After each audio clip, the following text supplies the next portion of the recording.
does it feel to be premiering Horizon Part 2 at SBIFF? It's tremendously exciting, and to be part of this project, to be part of this series of films, to be part of a world that Kevin Costner has been dreaming up. He says in incarnation since 1988 that he's been telling like a bedtime story to his kids, and then to get to finally show a big chunk of that story, a new chunk of that story to audiences, and for it to be in Santa Barbara, which is a community that means everything to the man himself. It's very special. It feels like a hero comes home. Yeah, very much so. That's why he is to us. Yeah, exactly. And he is to me, too.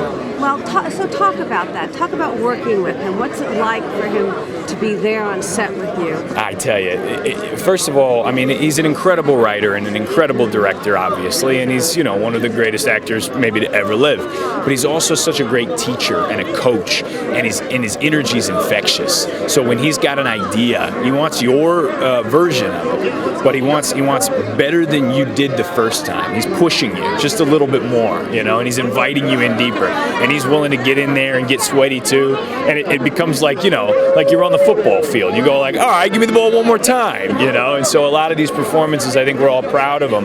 It's because he's pulling it out of you, He's like a kid in a sandbox, and this guy's pushing 70 years old. You wouldn't know what to look at him, but he has the enthusiasm of a kid playing squirt guns in the yard, and he's serious about his play. That's a great analogy. Yeah, it sounds like a lot of fun. It's amazing. What's the most fascinating part to you of this era of history, the Old West? I guess how relevant it is now. Yeah. There's something about this script that I've never quite been able to articulate, but we're being told that in the Wild West, there was this promise that you could go west and you could claim land and you could have a dream.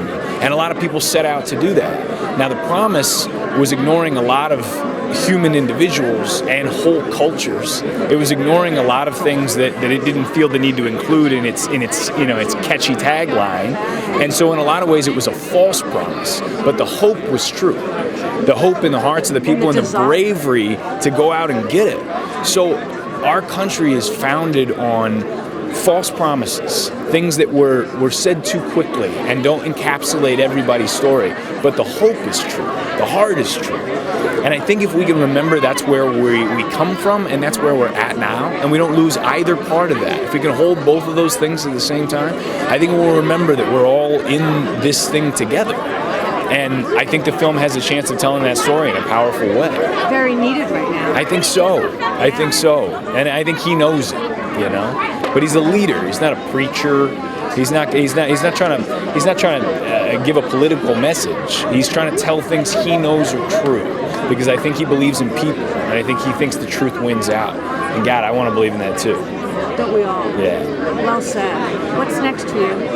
Well, I'm currently getting to work on a project that Dan Fogelman, the author who did This Is Us, right?